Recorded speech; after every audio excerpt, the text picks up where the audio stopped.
الحمد لله رب العالمين والعاقبة للمتقين والصلاة والسلام على أشرف الأنبياء والمرسلين وعلى آله وصحبه أجمعين. أما بعد فأعوذ بالله من الشيطان الرجيم. بسم الله الرحمن الرحيم.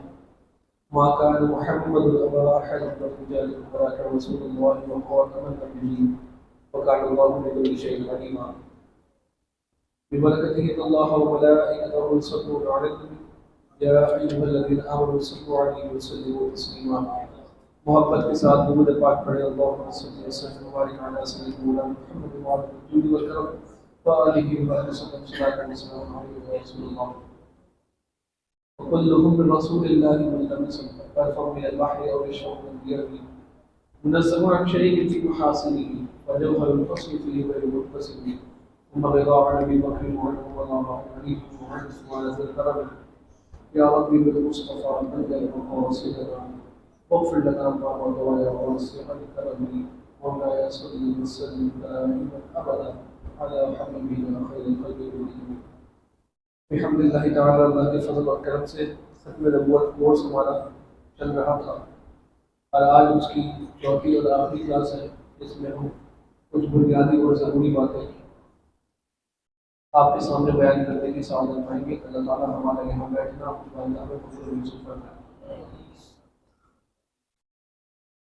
تھوڑا سا اگر میں بھی کال کروں تو پچھلی نشست میں ہم نے مرزا غلام احمد قادیانی کی تاریخ اور بیک گراؤنڈ ہم نے کچھ پڑھا تھا اور ساتھ ساتھ یہ بات ہم نے بیان کی تھی کہ وہ ایک جھوٹا شخص تھا جو جھوٹ کثرت سے بولتا تھا اور جتنی پیشن گوئیاں اس نے کی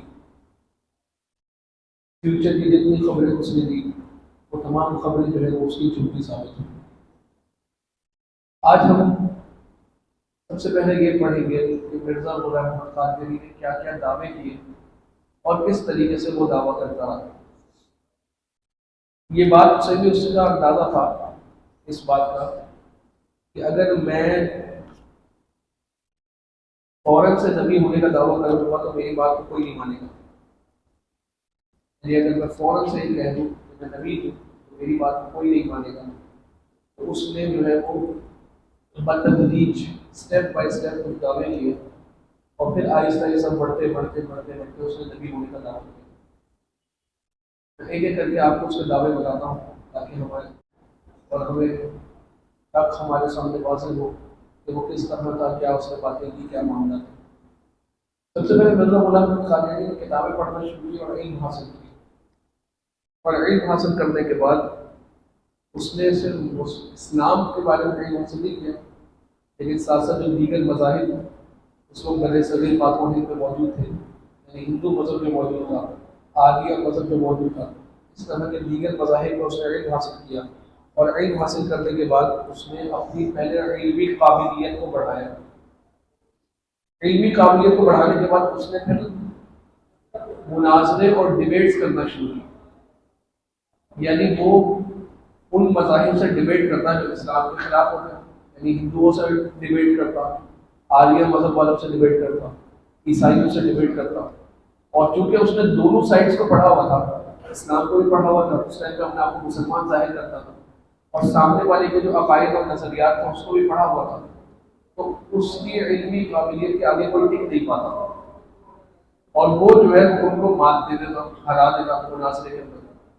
آہستہ آہستہ اس کی شہرت بڑھی اور اس نے اپنے آپ کو لوگوں کے درمیان ایک مناظر کے طور پر ایک ڈیبیٹر کے طور پر ایک علمی شخصیت کے طور پر منوا لیا. لوگ اس کی طرف بڑھنے لگے یہ تو کتنا اچھا مناظرہ کرتا ہے اتنی اچھی ڈیبیٹ کرتا ہے یہ تو اس کے سامنے نہ ہندو ٹک پاتا ہے نہ آگے مت والا ٹک پاتا ہے کوئی بھی اس کے سامنے نہیں ٹک پاتا. تو پھر ان تمام صورتوں میں لوگ جو ہے اس کی طرف بڑھنے لگے اور اس کو انہوں نے ایک عالم مان لیا. ہمارے یہاں پر یہ معاملہ ضرور ہوتا ہے کہ ہم کسی کے علم سے متاثر ہو کر جو ہے وہ اپنا دل اسے دے بیٹھتے ہیں گرمیدہ ہو جاتے ہیں اس کے اور یہ نہیں دیکھتے کہ سامنے والے کے عقائد و نظریات کیا ہیں. اور اب تو حال اتنا برا ہے کہ سامنے والے کی علمی قابلیت بھی زیرو ہوتی ہے علم بھی اسے کچھ نہیں ہوتا سرے سے لیکن ہم یہ دیکھتے ہیں کہ سامنے والے کی فالوئنگ کتنی ہے سوشل میڈیا پر یوٹیوب پر اس کے کتنے ویوز ہیں کتنے لوگوں نے اس کو سبسکرائب کیا ہوا ہے کتنے لوگ اس کا چینل دیکھتے ہیں. یہ ساری چیزیں دیکھ کر ہم متاثر ایسے ہو جاتے ہیں کہ سامنے والے کی علمی قابلیت کچھ بھی نہیں لیکن ہم اسے اپنا دل دے بیٹھتے ہیں، اپنے عقائد و نظریات اس کے پیچھے لگا دیتے ہیں. اس کی سب سے بڑی مثال اس وقت انجینئر محمد علی مرزا. اگر کوئی ذی علم شخص، کوئی علماء کی صحبت میں بیٹھنے والا شخص، علماء کی صحبت میں بیٹھنے والے شخص سے مراد میں علماء کی بات نہیں کر رہا، میں اس شخص کی بات کر رہا ہوں جو محافل میں آنا جانا کرتا ہے، علماء کے ساتھ اٹھتا بیٹھتا ہے، جس نے بچپن سے جو ہے وہ علماء کے بیانات سنے ہیں. اگر ایسا شخص بھی انجینئر مرزا کی باتیں سن لے، اگر ایسا شخص بھی انجینئر مرزا کی ویڈیو دیکھ لے، تو وہ بھی اس کنکلوژن پر کم سے کم پہنچ جائے گا کہ اس کے پاس علم کچھ نہیں، دھوکے بازی کر رہا ہے، الٹی سیدھی باتیں کر رہا ہے. لیکن عوام جنہوں نے نہ اپنے آپ کو علماء کے ساتھ بیٹھنے کا پابند کیا، نہ علماء کی صحبت میں آنا جانا انہوں نے کیا، نہ وہ محافل میں آنا جانے کا رجحان رہا ان کا، تو وہ جب اس کی باتیں سنتے ہیں تو وہ کہتے ہیں وہ لاکھوں ویوز ایک ویڈیو پر. یہ بات تو بالکل صحیح کر رہا ہوں. ہم نے علم کو بھی سائڈ پہ رکھ دیا اور ویوز کو مرکز بنا دیا، سبسکرائبرز کو مرکز بنا دیا، فالوورز کو مرکز بنا دیا، اور اس کی بنیاد اور اس کی بیس پر ہم کسی انسان کی علمی قابلیت کو پرکھتے ہو سکتے ہیں. اسی کے مقابلے میں انجینئر مرزا کے مقابلے میں مفتی راشد محمود صاحب ہیں، اہل سنت کے بہت قدامت شخصیت. مفتی راشد، آپ ان کی ویڈیو اٹھا کے دیکھیں تو انجینئر مرزا کی ایک ایک ویڈیو کا انہوں نے رد کیا ہے. اور رد ایسے نہیں کہ کچھ بھی مطلب جو بات کر رہا تو اپنی طرف سے بنا دی، قرآن و حدیث کے ساتھ، دلائل کے ساتھ ایک ایک مرزا کی بات کا انہوں نے رد کیا ہے. مفتی راشد محمود، یہ نام یاد کریں.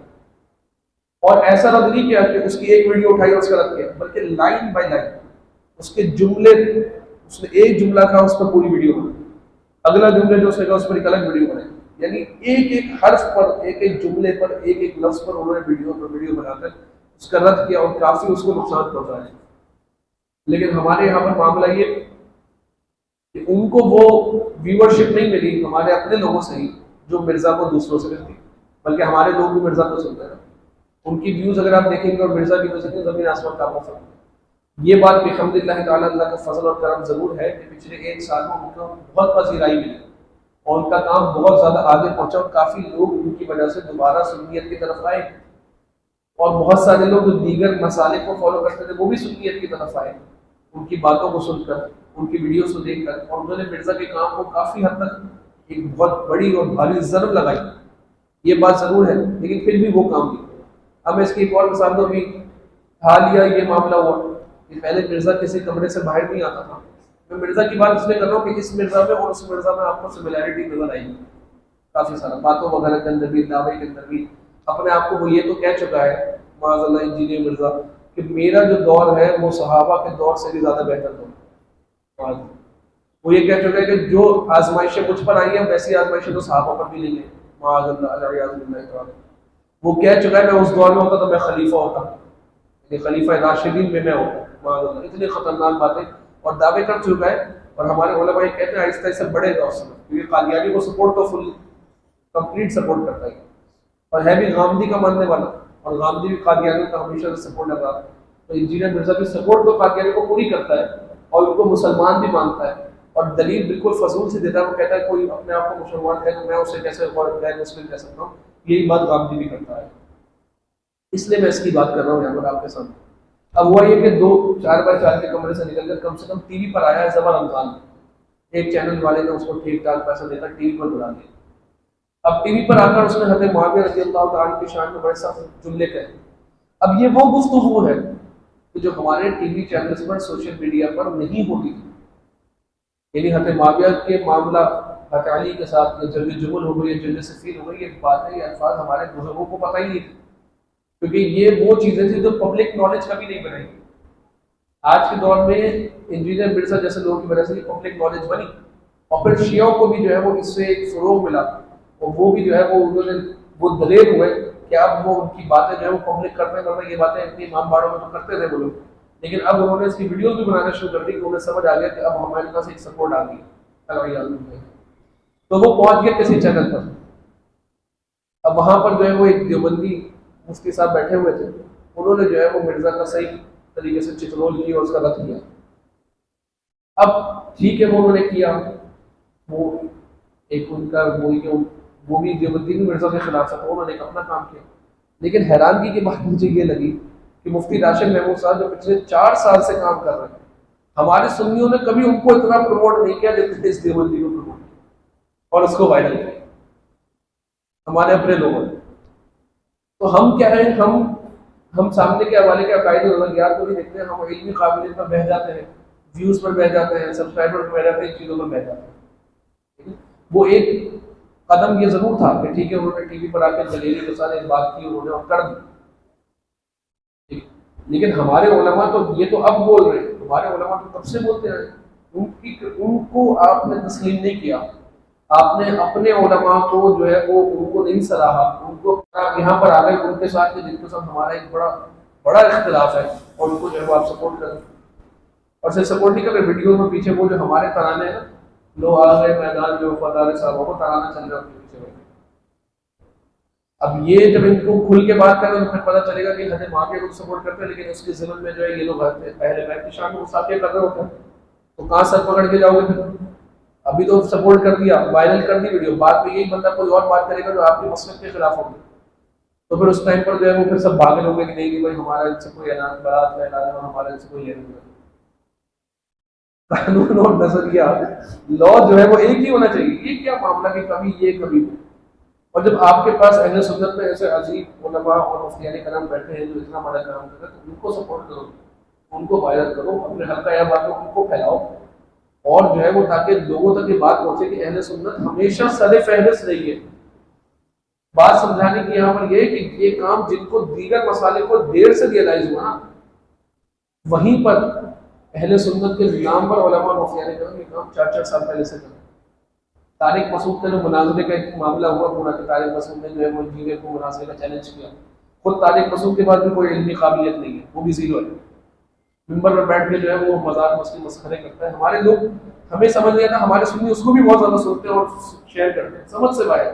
وہ ممبر رسول پر بیٹھ کے ممبر رسول کی توہین کرتا ہے، مسخرے کرتا ہے، اور جو ہے وہ ابھی مسجد منڈل میں آپ کو سخت طریقے سے یہ بات سمجھاتا، شادی بیاہ سے باہر تو وہ نکلتا ہی نہیں ہے. ویسے یہی اس کے ذہن میں جو ہے وہ اتنا سوال ہے، 4 شادیاں اس سے باہر وہ نکلتا نہیں ہے، اور علمی قابلیت زیرو. اس کی ویڈیوز موجود ہیں، ہمارے سنی شیئر کرتے ہیں اس کو، اسی کی ویڈیو موجود ہے، وہ کہتا ہے جو یا رسول اللہ کہتا ہے وہ شرک کرتا ہے، اور ہمارے لوگ جو ہے وہ اس کو دھڑا دھڑ شیئر کرتے ہیں. میں نے ایک بندے کو دیکھا، اس نے پکا سنی، طارق مسعود کا اچانک سے فالوور ہو گیا، دل دادا ہو گیا، گرویدہ ہو گیا. میں نے سے مجھے کیا وجہ بنی کیوں طارق مسعود کو اتنا فالو کرتا ہے؟ اب وہ بندہ جو ہے اس کو جانوروں کا بڑا شوق تھا، تو اس نے کہا میں نے دیکھا یہ طارق مسعود جانوروں کے حقوق کی بڑی بات کرتا ہے اور جانوروں کی یعنی رائٹس کی بہت بات کرتا ہے، تو بس میں اس نے اس کا فالوور کر دیا. جیسے آپ تک کہ ہمارے علماء نے کبھی بات ہی نہیں کی موضوع یعنی آپ کا بینچ مارک کیا ہے، کیا آپ نے لائن بنائی ہے، کیا کھینچی ہے لائن کے ہم اس وجہ سے فالو کریں گے، اس وجہ سے فالو نہیں کریں گے. یہ بات سمجھ لیں، فالو اس کو کیا جائے گا جو عقائد و نظریات میں بالکل پختہ ہو، جو سرکار علیہ الصلوۃ والسلام کا وفادار ہوگا اس کو فالو کیا جائے گا. جو ہمارے امام اہل سنت شاہ امام محمد الرحمن فاضل المدینی رحمۃ اللہ تعالی علیہ کا ماننے والا ہوگا، بس وہ ہمارا سر کا تاج ہے. یہ ایک بینچ مارک بنا لے آج کا دور.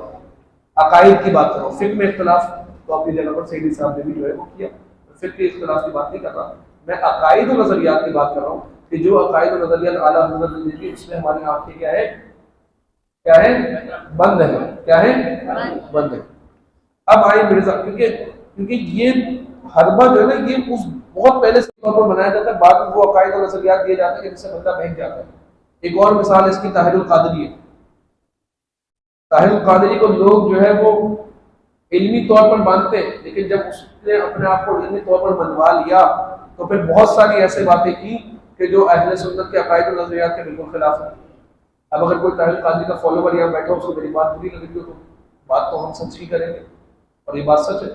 اصل میں اہل سنت کے اندر یہ بیماری کہ حضرت علی جو ہے وہ حضرت ابوبکر سے افضل ہے، یہ آج کرنٹلی اس دور میں اگر اس کو ٹریس کرنا ہو نا کہ اہل سنت میں یہ بیماری کہاں سے آئی کہ حضرت علی ابن ابوبکر سے افضل ہے، یہ اس کو ڈالنے والا اور لانے والا طاہر القادری ہے.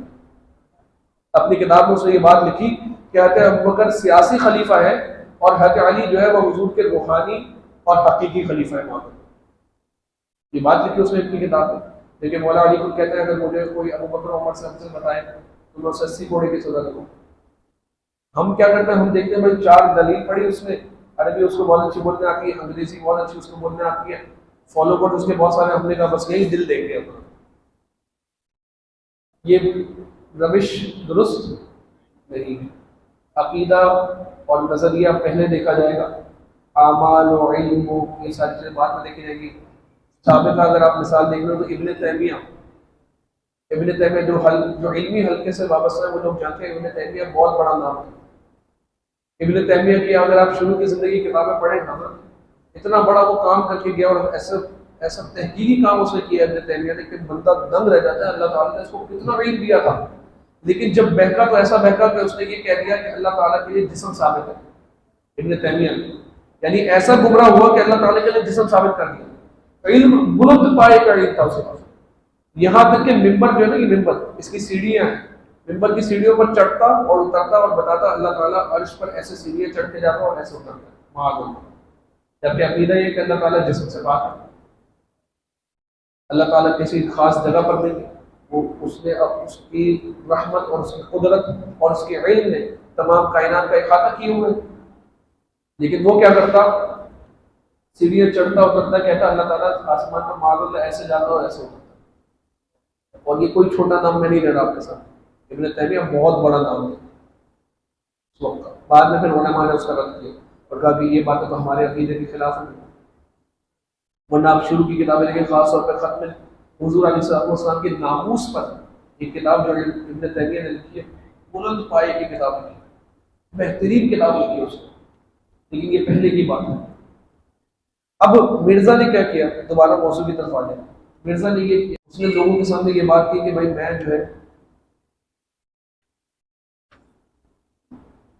میں جو ہے ایک بہت اچھا مناظر ڈیبیٹر ہوں، علم میرے پاس بہت ہے. جب اس نے یہ دعویٰ کر لیا نا تو پھر اس نے پہلا دعویٰ، اس نے اپنے آپ کو منوا لیا، پھر اس نے پہلا دعویٰ کیا. وہ دعویٰ یہ تھا کہ میں مجدد ہوں. مجدد حدیث مبارکہ کے مضمون کے مطابق اللہ تعالیٰ ہر 100 سال میں یعنی 1 صدی میں ایک ایسا عالم بھیجتا ہے جو اس دور کا سب سے بڑا عالم ہے، جو دین میں تجدید کرتا ہے، یعنی دین میں جو خرافات آ چکی ہوتی ہیں ان کو دور کر کے دین کی اصل اور پیور شکل جو سرکار علیہ السلام، صحابہ، تابعین، تبع تابعین سے بالکل اصل شکل جو دین کی چلی آ رہی تھی وہ اس کے سامنے لوگوں کو پیش کرتا ہے. پچھلی صدی کے مجدد امام احمد رضا خان فاضل مدینی رحمۃ اللہ تعالی اور علماء نے یہاں تک کہا کہ آپ پچھلی صدی اور اس صدی دونوں صدیوں کے مجدد ہیں، آپ نام ایسا بڑا کرتے ہیں. اسی طرح جو ہے وہ شیخ رمضان البوٹی رحمۃ اللہ تعالی کے بارے میں بھی یہ کہا جاتا ہے کہ آپ بھی جو ہے وہ اس دور کے مجدد گزرے، آپ نے بھی کام بہت بڑا کیا، آپ جو ہے وہ عربی ایک عالم اور بزرگ. تو مرزا نے اپنے آپ کو یہ پہنوانا شروع کیا اور اسے کہا میں مجدد ہوں، یعنی اس صدی کا، اس 100 سال کا سب سے بڑا عالم میں ہوں. اب لوگ اس کی علمی قابلیت کو تو ویسے ہی مان چکے تھے، اس دعوے کو انہوں نے مان لیا اور ہضم کر لیا اور کہا ہاں جب یہ اتنا علمی بندہ ہے تو ہو سکتا ہے کہ اس دور کا مجدد ہو، اور جو ہے وہ اس نے اپنے آپ کو مان لیا. آپ یہ دیکھیں تو تکبر بھی سے ظاہر ہوتا ہے. اعلیٰ حضرت کو زندگی بھر لوگ مجدد کہتے رہے، آپ نے کبھی اپنے لیے یہ لفظ نہیں کہا، آپ نے ہمیشہ عاجزی انکساری کا مظاہرہ کیا، اپنے لیے کبھی یہ لفظ نہیں مانا، پورا زمانہ آپ کو مجدد کہتا تھا. نمبر دوسرا اس نے دعویٰ کیا، اس نے کہا میں محدث ہوں. یہ میں پڑھ رہا ہوں پیج نمبر 43 44 آگے، لیکن میں چونکہ تفصیل بہت ہے اس لیے میں آپ کو شارٹ کر کے ساری چیزیں سمجھا رہا ہوں، صرف پیج نمبر ذکر کروں تاکہ آپ کو پڑھنا ہوگا آپ دیکھ لیں. اس نے دوسرا دعویٰ یہ کیا کہ میں محدث ہوں. محدث کے حوالے سے حدیث مبارکہ سرکار کے عالم صلی اللہ علیہ وسلم نے ارشاد فرمایا کہ پچھلی امتوں میں محدث ہوا کرتے تھے اور اس امت کے محدث حضرت عمر ہے. محدث اس باکمال شخص کو کہتے ہیں جس کی زبان پر ملائکہ کلام کرتے ہیں، یعنی اس کی رائے درست اور کشف سچا ہوتا ہے، اسے الہام بھی مقصد ہوتے ہیں. سمجھنے آسان طریقے سے محدث وہ ہوتا ہے کہ جو ایسا شخص ہوتا ہے کہ جب اس کی زبان سے کوئی بات نکل جائے تو وہ وحی الہی کے بالکل مطابق ہوتی ہے. حضرت عمر کئی دفعہ حضور علیہ السلام سے ڈسکس کرتے اور کہتے ہیں یا رسول اللہ ایسا ہونا چاہیے، اور قرآن کی آیتیں بالکل ویسے ہی نازل ہوتی ہیں. پردے کے احکامات ہو گئے، شراب کے حرمت کا مسئلہ ہو گیا. حضرت عمر کہتے ہیں سرکار دو عالم صلی اللہ علیہ وسلم کو یا رسول اللہ مجھے لگتا ہے یہ معاملہ ایسا ہونا چاہیے، اور پھر قرآن کی آیت ویسے ہی نازل ہوتی. یہاں تک کہ مقام ابراہیم جو ہمیں خانہ کعبہ کے پاس نظر آتا ہے، اس مقام ابراہیم کو اب جو اتنا خوبصورت طریقے سے لگایا گیا ہے تو یہ جو ہے یہ پہلے خانہ کعبہ کے ایک کونے پر پڑا ہوا تھا. حضرت عمر سرکار دو عالم صلی اللہ علیہ وسلم کے ساتھ طواف کر رہے ہیں، آپ نے جو ہے وہ سرکار سے پوچھا یا رسول اللہ صلی اللہ علیہ وسلم یہی مقام ابراہیم، یہی حضرت ابراہیم کا مقام ہے؟ حضور نے کہا ہاں۔ حضرت عمر نے کہا یا رسول اللہ میرا دل یہ کہتا ہے کہ اس جگہ کو ہم نماز کی جگہ بنائیں۔ تو آپ نے یہ آپ کا یہ کہنا تھا قرآن کی آیت نازل ہوئی واتخذوا من مقام ابراہیم مصلی، کہ اے حبیب بنا لے مقام ابراہیم کو مصلی یعنی نماز کی جگہ۔ یہ حضرت عمر کا مقام رکھا، حضور نے خود کہہ دیا کہ میری امت کا محدث حضرت عمر ہے، تو اب قیامت تک کوئی اور محدث نہیں آئے گا، بات ختم ہو گئی۔ یہ کہتا ہے میں محدث ہوں، یعنی اس صدی کا یا اس صدی نے اس امت کا محدث میں، مجدد تو لوگ مان چکے تھے، محدث بھی مان لیا انہوں نے۔ اب تیسرا دعویٰ اس نے کیا کیا؟ اس نے کہا جو امام مہدی جنہوں نے آنا ہے وہ امام مہدی میں ہوں، جس امام مہدی کے بارے میں وعدہ کیا تھا حضور نے احادیث طیبہ میں کہ قیامت سے پہلے حضور علیہ الصلوۃ والسلام کے اولاد میں، اور آپ حسن مہدی، یہ بات سمجھ لیں، حسنی سید ہو گئے، جو حضور علیہ الصلوۃ والسلام کے اولاد میں جنہوں نے آنا ہے، حضور نے پہلے ہی خبر دی کہ ایک شخص، ایک بچہ میری اولاد میں آئے گا، اور اس کے اندر اللہ تعالیٰ مہدیت کی طاقت اور قوت رکھے گا۔ اس کے باپ کا نام میرے باپ کے نام پر ہوگا یعنی عبداللہ ہوگا، اور اس کی والدہ کا نام میری والدہ کے نام پر ہوگا یعنی آمنہ ہوگا، اور وہ دنیا میں امن اور انصاف سے دنیا کو بھر دے گا۔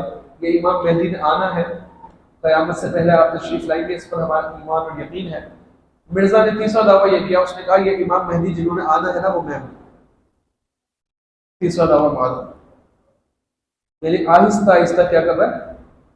آگے بڑھ رہا ہے۔ ہر آنے والا دعویٰ پچھلے دعوے سے زیادہ سخت ہے۔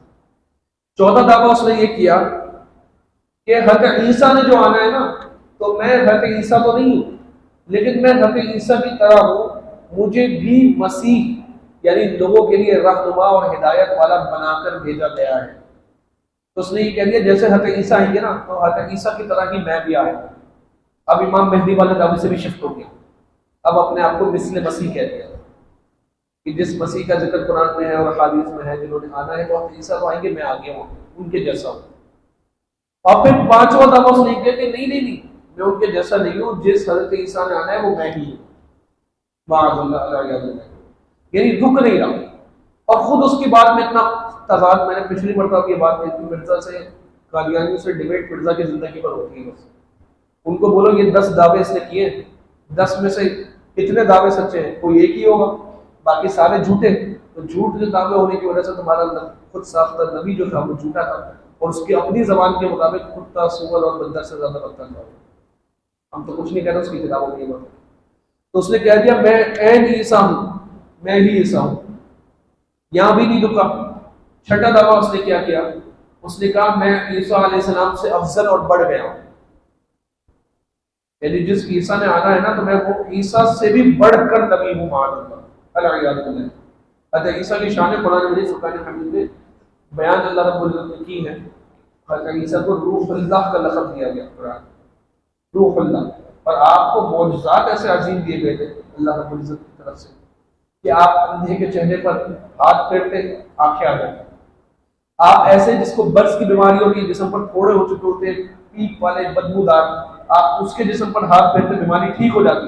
ایک جگہ پر میں نے پڑھا کہ حضرت عیسیٰ علیہ السلام کہ جب یہ آپ کا جب یہ معجزہ مشہور ہوا تو ایک بہت بڑی جماعت آپ کے پاس آ گئی، یعنی ہزاروں کی تعداد، بڑا مجمع جمع ہو گیا، کسی کو برس کی بیماری، کسی کوئی اندھا، سب جمع ہو۔ اب حضرت عیسیٰ کے لیے اکیلے ممکن نہیں تھا کہ سب کے چہرے پر ہاتھ پھیرے یا جسم پر ہاتھ پھیرے ان کی بیماری ٹھیک کریں، تو آپ نے اپنا ایک کرتا جو آپ پہنا کرتے تھے، آپ نے اپنے غلام کو دیا، خادم کو دیا، اور کہا تم اس کراؤڈ کے، اس مجمع کے دوسرے سرے پہ چلے جاؤ، دوسرے کونے پر چلے جاؤ، اور جو مجمع تھا اس کو ڈیوائڈ کر دیا 2 حصوں، ایک حصے کے جس کو بیماری ہوتی ہے آپ وہاں اپنا ہاتھ پھیرتے وہ ٹھیک ہو جاتا، اور دوسری طرف وہ خادم آپ کا کرتا لگاتا، جیسی شفا آپ کے ہاتھ سے ہوتی ویسے ہی شفا آپ کے کرتے سے ہوتی۔ یہ اللہ تعالیٰ کے انبیاء تھے جن کو یہ معجزہ دیے گئے، اور یہ ملعون کہتا ہے کہ میں حضرت عیسیٰ علیہ السلام سے معاذ اللہ افضل ہوں گا۔ اس کے بعد ابھی بھی رکا نہیں، کیونکہ اس نے دعویٰ کرنا ہے نبوت کا، حضرت عیسیٰ ہونے کے اعتبار سے نبی ہونے کا دعویٰ کر دیا، لیکن ابھی اپنی نبوت کا دعویٰ نہیں کیا۔ اب 7واں وہ اعلان کرتا ہے اور دعویٰ کرتا ہے، وہ کہتا ہے مجھے اللہ تعالیٰ نے ذلی اور بدوسی نبی بنا کر دیا۔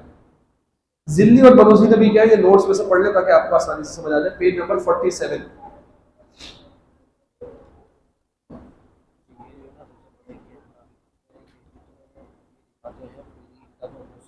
یہ بتا دیں جتنے دعوے 1900 دعویٰ کیا جی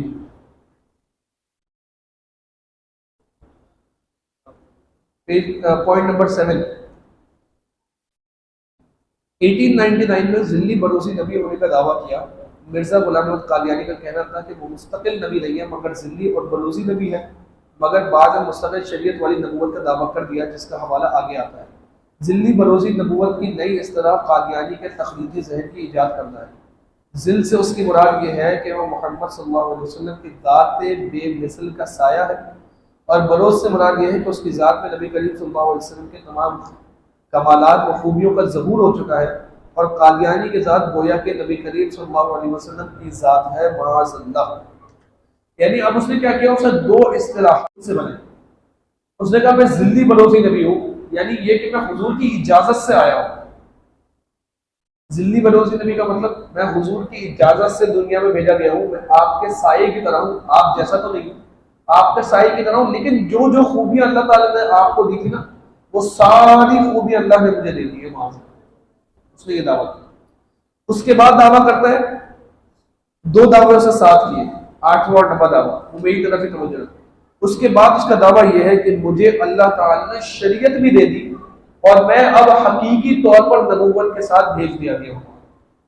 شریعت سے مراد کیا ہے کہ اب مجھ پر وحی بھی آتی ہے، وحی کے ساتھ ساتھ مجھ پر کتاب بھی نازل ہوئی ہے. اور جیسے حضور علیہ السلام کو قرآن دیا گیا تھا، موسیٰ علیہ السلام کو کتاب دی گئی تھی، عیسیٰ علیہ السلام کو کتاب دی گئی تھی، داؤد علیہ السلام کو کتاب دی گئی تھی، ویسے اللہ تعالیٰ نے مجھے کتاب بھی دے دی ہے، تو اب میں نبی بھی ہوں، رسول بھی ہوں معلوم. اور یہ دعویٰ اس نے کیا ہے 1900 کے اندر، 1901. کب کیا ہے اس نے یہ دعویٰ؟ کب کیا ہے؟ 1901. حضرت صاحب نے میری توجہ دلائی اس بہت اہم مسئلے پر. قادیانی سے جب بات کی جاتی ہے نا، چونکہ ہمیں تاریخ کا اتنا علم نہیں ہوتا، قادیانی ہمارے سامنے جتنی دعوے رکھتے ہیں وہ 1900 کے بعد پہ رکھتے ہیں.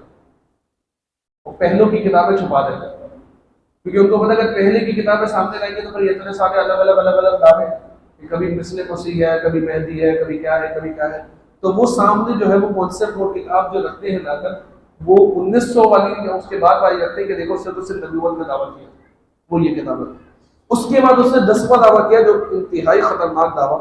اس نے کہا میں عین محمد ہوں، یعنی جو حضور علیہ السلام مکہ میں آئے تھے، آپ پر جو مکہ میں وحی نازل کی گئی، آپ جو ہجرت کر کے مدینہ گئے، تو آپ کو دوبارہ اللہ تعالیٰ نے قادیان میں بھیج دیا. یعنی اس نے یہ کہہ دیا کہ میں حضور کی ہی ذات ہوں. آپ یہ دیکھیں کتنا خطرناک دعویٰ، کتنا بڑا دعویٰ. اور پھر اس دعوے پر بھی اس کو چین نہیں آیا، وہ آگے بڑھ گیا اور کہتا ہے کہ میں حضور سے بھی بڑھ گیا ہوں. آپ دیکھیں ایک مشابہت آپ کو نظر آئی. تھوڑا سا پیچھے چلتے ہیں. پہلے اسے دعویٰ کیا میں حضرت عیسیٰ کی طرح ہوں، پھر اسے دعویٰ کیا میں حضرت عیسیٰ ہوں، پھر اسے دعویٰ کیا میں حضرت عیسیٰ سے بڑھ گیا. یہاں بھی یہی ہے، پہلے اسے دعویٰ کیا میں حضرت حضور علیہ السلام کی طرح ہوں، پھر اسے دعویٰ کیا میں حضور ہی ہوں معاذ اللہ، اور پھر تیسرا دعویٰ کیا ان سے بھی بڑھ گیا. اور پھر اس کے بعد دعویٰ کرتا ہے دعویٰ نمبر 12 کہ اللہ تعالیٰ نے جتنے انبیاء بھیجے، آپ غور سے سنے میری بات، آخری دعویٰ کرتے ہیں اللہ تعالیٰ نے جتنے انبیاء بھیجے اور جتنوں کو نبوت سے سرفراز فرمایا، 1,24,000 کم و بیش انبیاء جو اللہ تعالیٰ نے بھیجے، ان تمام انبیاء میں جو جو کوالٹیز اور خوبیاں تھیں، اللہ تعالیٰ نے وہ ساری خوبیاں معاذ اللہ مجھ پہ جمع کر دی. اور کچھ کتابوں میں یہاں تک کا دعویٰ ملتا ہے کہ اس نے آگے جا کے خدا ہونے کا دعویٰ بھی کیا معاذ اللہ.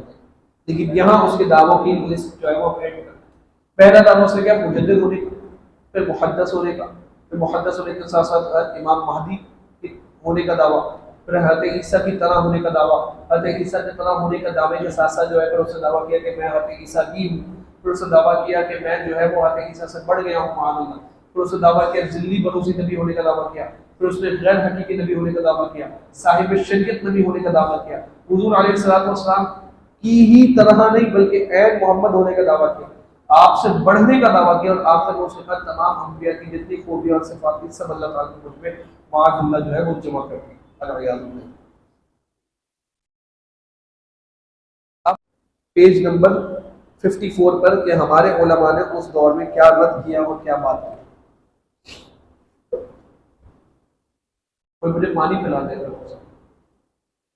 ایک چلا جائے بس. اچھا آگے آگے چھوڑ دے چھوڑ دے.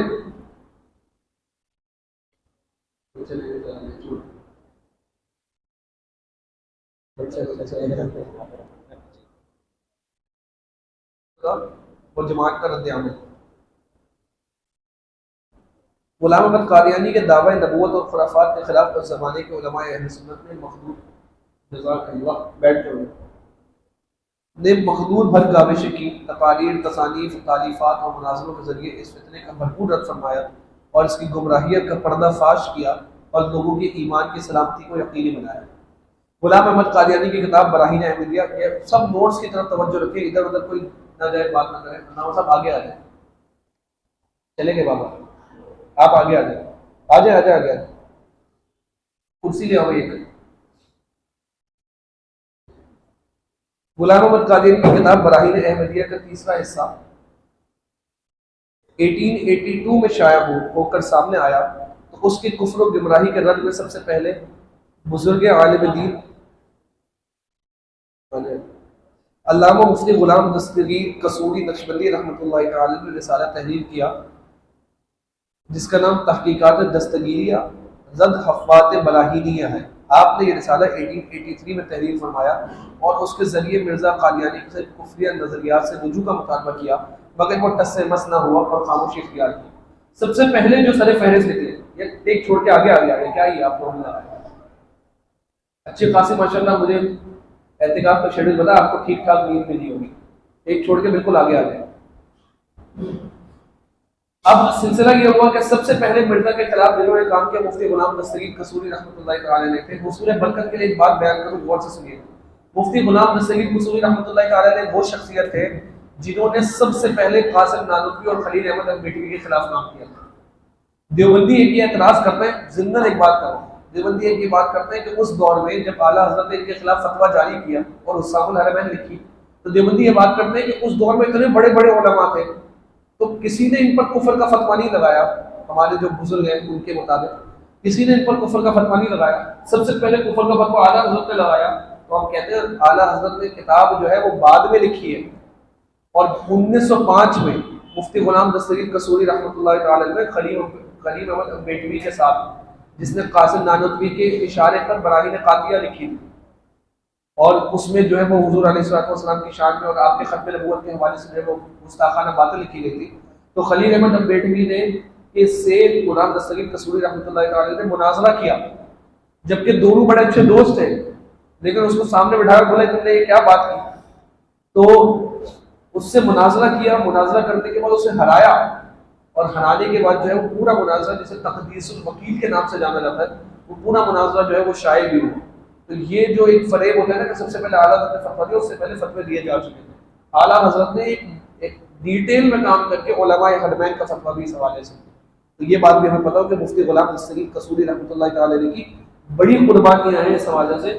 سب سے پہلے مرزا کے خلاف بھی کام آپ نے کیا، اور خلیل احمد البیٹوی کے خلاف بھی آپ ہی سب سے پہلے کھڑے. آپ نے 1886 میں آئے ذرا آگے تحقیقات دستگیریہ کا عربی متن کیا جس کا نام رجم الشیطان برد اغلو طاط البراہین رکھا. اس پر علماء حرمین شریفین سے تائیدات حاصل کی گئی اور انہوں نے مرزا قادیانی کو دائرہ اسلام سے خارج کیا. اس وقت غیر مقلد عالم مولانا حسین بٹالوی مرزا قادیانی کی باتوں میں تعویلات کرتے رہے، اور دیوبندی عالم رشید احمد گنگوہی مرزا قادیانی کو صالح مسلمان سمجھتے رہے، مگر اس فتنے کو نہ بھانپ سکے. جب ہمارے علماء اہل سنت اس کا رد کر رہے تھے سر فہرست غلام دستگیر قصوری، تو اس وقت ایک اہل حدیث عالم غیر مقلد عالم حسین بٹالوی وہ مرزا قادیانی کی باتوں میں جو صحیح کفریہ باتیں تھیں اس میں جو ہے وہ تعویلات کرتا رہا. نہیں ان کا یہ مطلب ہوگا، نہیں ان کی بات کا تو یہ مطلب نکلتا ہے، نہیں یہ نہیں کہا، یہ کہنا چاہ رہے ہیں. وہ تعویلات کرتے رہے. اور جو دیوبندیوں کا بانی اور بڑا گنگوہی وہ جو ہے اس کو صالح اور سچا اور پکا مسلمان مانتا رہا. مگر علامہ قصوری رحمۃ اللہ تعالی علیہ نے بروقت اس فتنے کو بھاپا اور سب سے پہلے فتویٰ تکفیر جاری کر کے امت مسلمہ کو اس فتنے سے آگاہ کیا. تو ذرا تھم کے بیٹھ جائیں، جو میں بات تھوڑی دیر پہلے بھی کر رہا تھا. ہمارے علماء ہمیشہ سر فہرست رہے، کوئی بھی فتنہ ہو، فتنہ بعد میں لوگوں کو نظر آتا ہے، ہمارے علماء اس کا رد پہلے سے کر رہے ہوتے ہیں. انجینئر مرزا بھی بہت سارے لوگوں کو بعد میں سمجھ آئے کہ کیا چیز اور کیا فتنہ ہے. ہمارے علماء نے اس کے خلاف تحریری اور تقریری کام بہت پہلے شروع کر دیا تھا. لیکن ہم کیا کرتے ہیں، ہم دوسروں کو سپورٹ زیادہ کرتے ہیں، اپنے علماء کو چھوڑ کے بیٹھتے ہیں. تھوڑا سا اپنا علمی شعور بھی بڑھائیں، تھوڑا چیزوں پر نظر بھی رکھیں.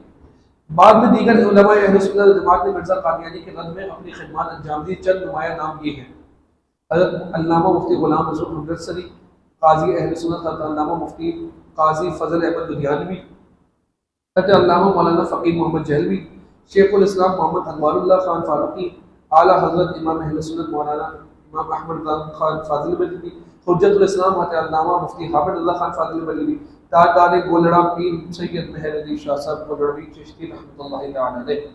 اس کے علاوہ بھی کثیر علماء نے اس کا رد عمل کیا. اب میں آپ کو، کیونکہ مرزا غلام احمد قادیانی کا جو ہے وہ کی موت کیسے ہوئی ہے میں آپ کو بتا دیتا ہوں. اس کو ڈائریا ہو گیا تھا. میں نے آپ کو اس کے حوالے سے یہ بات تو پہلے بتائی تھی کہ بیمار کتنا تھا اور کتنی زیادہ بیماری کو مبتلا تھا. اور جو ہے وہ اس کی بیماریوں کی لسٹ جو ہے وہ بہت طویل ہے کہ جو یہاں بیان کرنے میں کافی ٹائم لگ جائے گا. ڈائبٹیز کی بیماری اس کو تھی، اور پیچس کی بیماری اس کو تھی، اور دن میں 100 مرتبہ سزائی کی واش روم جایا کرتا تھا، بلند کرتا، چپل سیدھے نہیں پہن سکتا تھا، بٹن سیدھے نہیں بند کر سکتا تھا. بہت سارے مسئلے مسائل ہیں. مرنے سے پہلے اس کو ڈائریا ہو گیا شدید، پیٹ اس کا خراب ہو گیا، اور معاملہ یہ ہو کہ بار بار واش روم آنے جانے میں کمزوری کا شکار ہو گیا. یہ سارے نوٹس میں تفصیلیں لکھا ہوا ہے، آپ وہاں پڑھ لیجیے. کمزوری کا شکار ہو گیا تو ایک کموڈ چیئر جو ہوتی ہے، یعنی وہ لوگ کے جو زیادہ چل پھر نہیں سکتے یا جن کو فالج کا اٹیک ہو جاتا ہے تو ان کے لیے کموڈ چیئر کا انتظام کیا جاتا ہے جو ان کے بستر کے ساتھ ہی مل جاتی ہے. تو اس کے لیے کموڈ چیئر کا انتظام کیا کہ بھائی بستر سے ان کے زیادہ دور نہیں جانا پڑے، کیونکہ یہ چل نہیں سکتا، کمزور بہت ہو گیا، وہیں بیٹھ جائے. اب کچھ یہ ہوا کہ بیماری کی شدت اتنی بڑی کہ پھر بستر سے کموڈ چیئر تک بھی نہیں جا سکتا. اور یہی ہوا کہ الٹیاں بھی ہو رہی تھی، پیٹ بھی خراب تھا، موشن بھی ہو رہے تھے، اور انہیں موشنوں کے ساتھ، الٹیوں کے ساتھ جسم میں نجاست گندگی لگی ہوئی، بستر نجاست سے بھرا ہوا. اسی حالت میں جو ہے وہ دنیا سے گیا اور جہنم میں ہمیشہ ہمیشہ کے لیے پہنچا اور جہنم میں. جب یہ مرا تو اس عبرتناک انجام اور طریقے سے مرا کہ نجاست پہ جسم لطفت تھا، جس جگہ پر موجود تھا وہ جگہ نجاست سے بھری ہوئی تھی، اور خود ساختہ جو نبی اپنے آپ کو کہتا تھا اس کا حال یہ. سرکار معلوم صلی اللہ علیہ وسلم کے مسائل ظاہری کے وقت آپ کا سر مبارک ہماری ماں کو عائشہ صدیقہ رضی اللہ تعالیٰ عنہ کی گود میں تھا، اور چہرہ آپ کا چمک رہا تھا، اور آپ نے جو ہے ہماری ماں کو دیکھا اور کہا کہ رفیق کائنات، رفیق اعلیٰ کی طرف اپنے سفر باندھا اور آپ رفیق اعلیٰ کی طرف گئے. اس کے بعد 7ویں فصل جو ہے قادیانی کے باطل اور کفریہ نظریات پر، اور اس میں جو کفر بقا اس پر مشتمل ہے. لیکن جو ہے فی الحال معاملہ یہ ہے کہ ہم مسجد میں بیٹھے ہیں اور مسجد میں موجود ہیں، تو ہمیں مسجد کا یہ ممبر تقاضا نہیں دیتا ہے اس بات کا کہ ہم جو ہے اس کی کفریات کو یہاں بیٹھ کر بیان کریں، کیونکہ اس نے باتیں ایسی خطرناک لکھی ہیں کہ جو یہاں پر بیٹھتے ہوئے بھی انسان کی زبان کانپتی ہے، اور انسان کی زبان جو ہے وہ اس کے رونگٹے کھڑے ہو جاتے ہیں، کتنی خطرناک باتیں نہیں کیا. تو آپ کو جو وقت ملے تو آپ خود ہی جو ہے وہ پڑھ لیجیے گا. اس کے بعد 8ویں فصل حضرت عیسیٰ علیہ السلام کے حوالے سے ہے کہ حضرت عیسیٰ علیہ السلام کے حوالے سے کیا اور اس کے عقائد و نظریات تھے اور اسلامی عقیدہ نظریہ کیا ہے، وہ بھی انشاءاللہ آپ خود ہی پڑھ لیجیے گا. بنیادی باتیں. دیکھیے نوٹس دینے کا مطلب کیا ہے آپ کو، اور یہ کورس کروانے کا مطلب کیا ہے. علامہ صاحب نے مجھے کہا تھا، میری توجہ دلائی کہ میں صرف بات کروں. یہ نوٹس دینے کا اور یہ کورس کرانے کا مطلب یہ ہے کہ اس کا یہ مطلب نہیں کہ آپ نے نوٹس پڑھ لیے اور نوٹس پڑھنے کے بعد جو ہے بند کر کے گھر میں رکھ دیے اور بیگ میں رکھ دیے، اور اس کے بعد جو ہے وہ آپ نے سمجھا کہ وہ اس کو کھول کے لیے. تو یہ حصول برکت کے لیے تو ہے، لیکن حصول برکت کے ساتھ ساتھ حصول برکت حاصل تب ہوگی جب یہ پڑھ کر کسی سمجھ کر اس کو آپ جو ہے وہ دل میں بٹھائیں گے اور سمجھ لیں گے. تو یہ نوٹس اگر آپ لیتے ہیں تو لازمی اس کو پڑھنے کا عزم کریں. پہلے تو ورڈ بائی ورڈ انگلش پڑھیں کہ کیا لکھا ہو، پڑھ لیا بہت اچھی بات. پھر کسی کو پکڑیں اور اس کو بھی پڑھا دیں، آپ کو تھوڑا پڑھا دیں. گھر کے چھوٹے بھائی بہن ان کو پکڑ کے بیٹھا دیں، والدین ہیں، رشتہ دار ہیں، دوست احباب ہیں، آپ کے حق ہے اور بھائی عقیدہ میں آپ کو پڑھا دوں. پہلے ان کو عقیدت نبوت کی اہمیت اور ضرورت بتائیں کہ کتنا ضروری عقیدت انہوں نے آپ پڑھو گے، پھر آپ ان کو پڑھا دیں اور پکا ہو جائے گا، پھر آپ اپنے دوستوں کو پکڑ ان کو پڑھا دیں، ہر 3 مہینے پہ پڑھا دیں، تو کیا ہوگا آپ پورا پڑھ بھی لیں گے اور آپ کو بآسانی اور اچھے طریقے سے یاد بھی ہوگا۔ پھر میرا نمبر آپ لے لیجیے گا، آپ کو اگر نوٹس میں کوئی چیز نہیں سمجھ آئے تو آپ مجھے میسج کر دیں، آپ کو سمجھا دیں۔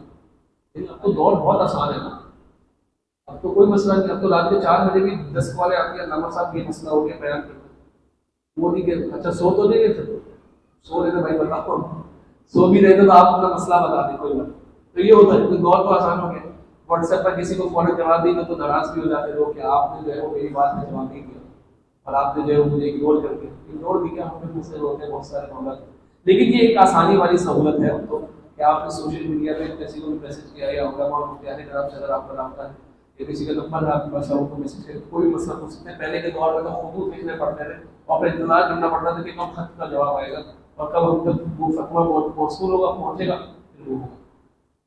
لیکن اب تو آسانی والا دور ہے، تو آپ میرا نمبر بھی لازمی اعتکاف ختم ہونے سے پہلے لے لیجیے گا۔ اب وہ جو اگر کل آپ کو یہ 6 سالہ عالم اور مفتی کورس کا اگر ایک ویب سائٹ ملا ہے تو اس میں بھی میرا نمبر نیچے موجود ہے، کہ میرا ہی نمبر ہے، آپ یہاں سے بھی نمبر دے کر اپنے نام کے ساتھ میسج کر سکتے ہیں۔ اور مجھے امید ہے کہ آپ میں سے کچھ افراد کا ضرور ذہن بنا ہوگا کہ ہم نے جو ہے وہ عالم اور مفتی کورس کرنا ہے اور پڑھنا ہے۔ کچھ لوگ مجھے یاد آ رہے ہیں جنہوں نے پچھلے سال بڑے وعدے کیے تھے کہ ہم آئیں گے، اور ابھی اعتکاف ختم ہو رہا ہے، 10 شوال کو ہم آپ کے پاس آئیں گے، اور جو ہے وہ 10 شوال کو تو وہ 10 شوال کو گزر گیا، دوبارہ اگلا 10 شوال آنے والا ہے، لیکن ان کی جو ہے وہ زیارت پھر اس سال اعتکاف میں ہی ہوئی ماشاءاللہ۔ اب آئیں نبی فصل کی طرف، اور اس پہ ہم اختتام، بس 5 منٹ آپ کے ہمارے رہ گئے، اس میں ہم اختتام کریں گے، اس کے بعد آپ کا کوئز ہوگا اور پھر انشاءاللہ دیکھیں گے اس میں کون انعام جیتے گا۔ اچھا انعام ہے، کیش پرائز ہے آپ کے لیے، کیونکہ ہمارے یہاں پر جو ہے نا وہ کیش کی بھی قدر ہوتی ہے اصل میں۔ نبی فصل، پاکستان میں تحریک ختم نبوت اور قادیانی سے متعلق ملکی قوانین۔ پاکستان میں چلنے والی تحریک ختم نبوت 1953 میں قادیانیوں نے جلسہ کیا، غور سے سنیے گا، بہت زیادہ آسان انداز میں لکھا ہے، سمجھانے میں وقت آیا نہیں۔ 1953 میں قادیانیوں نے جلسہ کیا اور پاکستان کے پہلے وزیر خارجہ ظفر اللہ خان قادیانی سے تقریر کروائی، جس کے بعد قادیانیوں نے کھلے عام اپنے مذہب کی تبلیغ شروع کر دی اور مسلمانوں پر تشدد سے بھی کام لیا، جس کے نتیجے میں قادیانیوں کے خلاف تحریک کا آغاز ہوا۔ اس وقت کراچی میں تحریک ختم نبوت کا مرکز جامع مسجد عالم باغ تھی اور لاہور میں مسجد وزیر خان۔ مسلمان اپنے مطالبات کے ساتھ احتجاج کرنے لگے۔ اس تحریک کی قیادت علامہ ابو الحسنات سید احمد قادری رحمۃ اللہ تعالی فرما رہے تھے۔ آپ اس وقت لاہور میں داتا صاحب کے قدموں میں آرام فرما رہے ہیں، سید احمد ابو الحسنات سید احمد قادری صاحب۔ حکومت کی طرف سے کوئی کارروائی نہیں ہوئی، بلکہ اس وقت کے martial law administrator general Azam Khan اور قادیانی میجر جنرل احیاء الدین نے مسلمانوں پر ظلم و ستم شروع کر دیا۔ مسلمانوں پر کھلی گولیاں چلائی گئی، جس کے نتیجے میں لاتعداد مسلمان شہید ہوئے۔ علامہ عبدالستار خان نیازی رحمۃ اللہ تعالی علیہ کی تقریر کے دوران مسلم مسجد کے مینار پر توپ سے گولہ باری کی گئی۔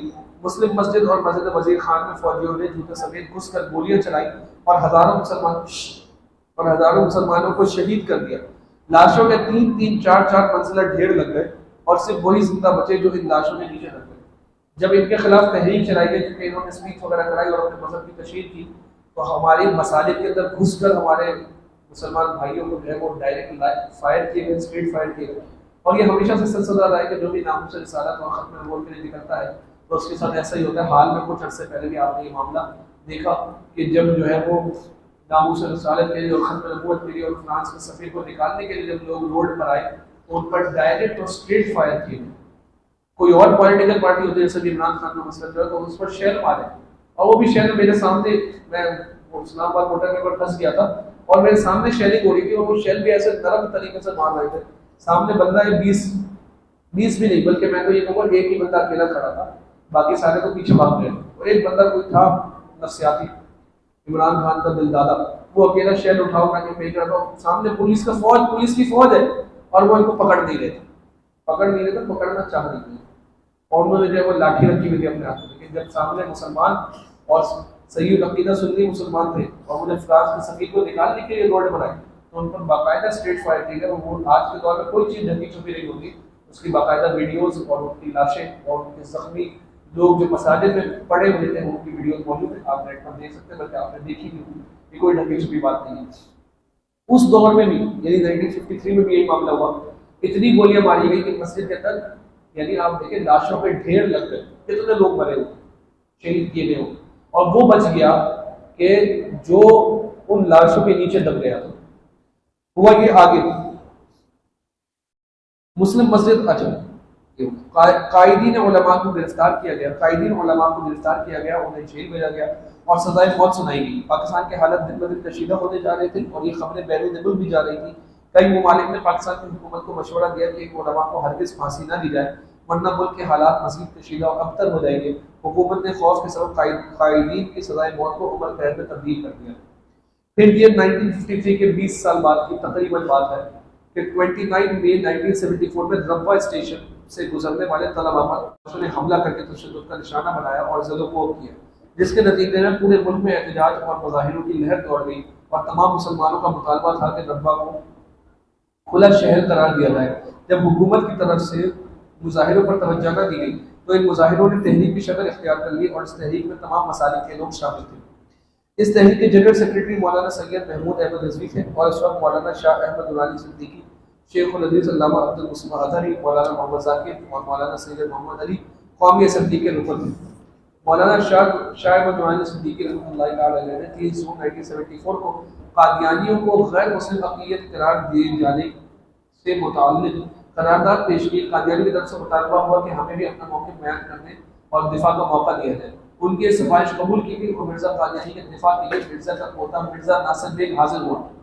اسمبلی کارروائی کے دوران اراکین اسمبلی میں سے کسی نے شیخ الحدیث, اب یہ غور سے سنیے گا, ابھی ہمارا کیس اسمبلی میں پہنچا ہے اور قادیانی کو ایک مرزا ناصر بیگ جو مرزا کا پوتا تھا اس کو بلا لیا کہ آؤ جواب دو, تمہارے عقیدے کو ڈیفینڈ کرو.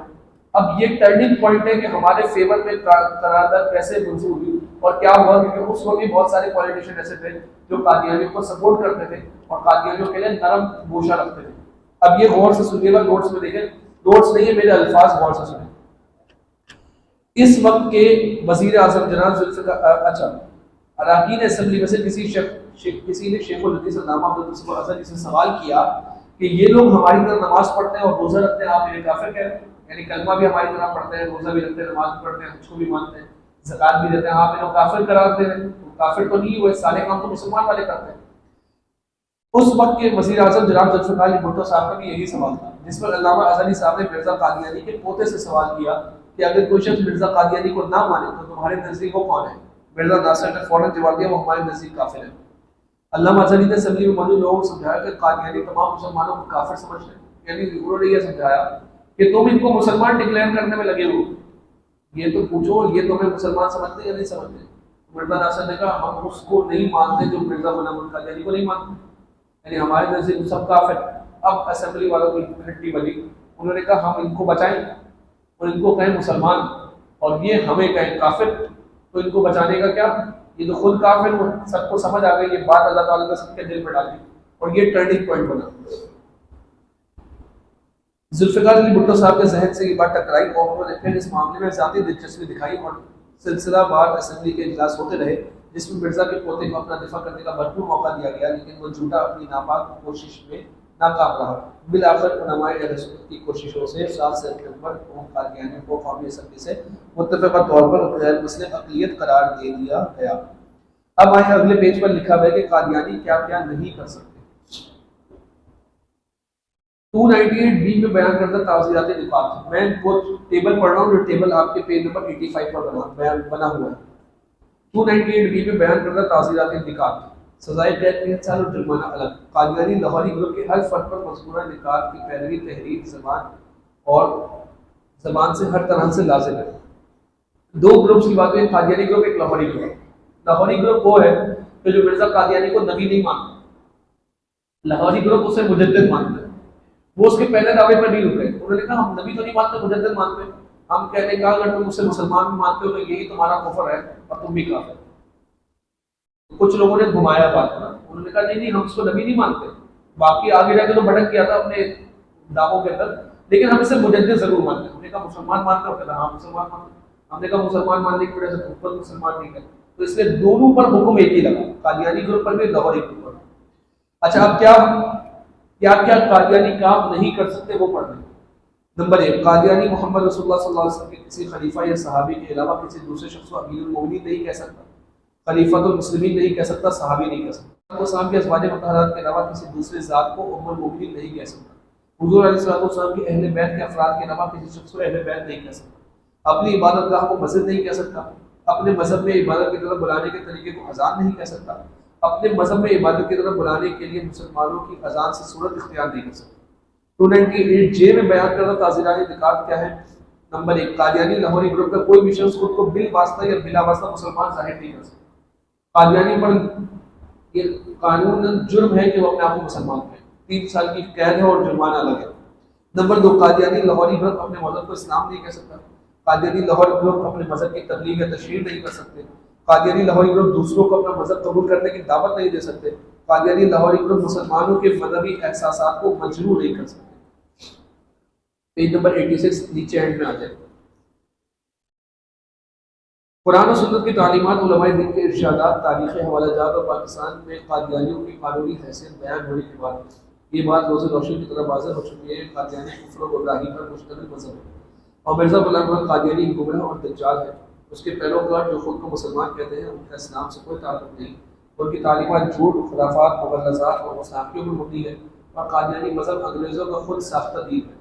مسلمان کو اپنی اور اپنی نسل کی ایمان کی عبادت کے لیے ہر وقت کوشاں رہنا چاہیے۔ اللہ تبارک و تعالیٰ سے دعا ہے کہ ہمیں اور ہماری نسلوں کو ان بے دینوں کے فریب سے بچائے اور مرتے وقت تک عقیدہ ختم نبوت پر ایمان رکھنے اور اس کا پرچار کرنے کی توفیق عطا فرمائے، آمین۔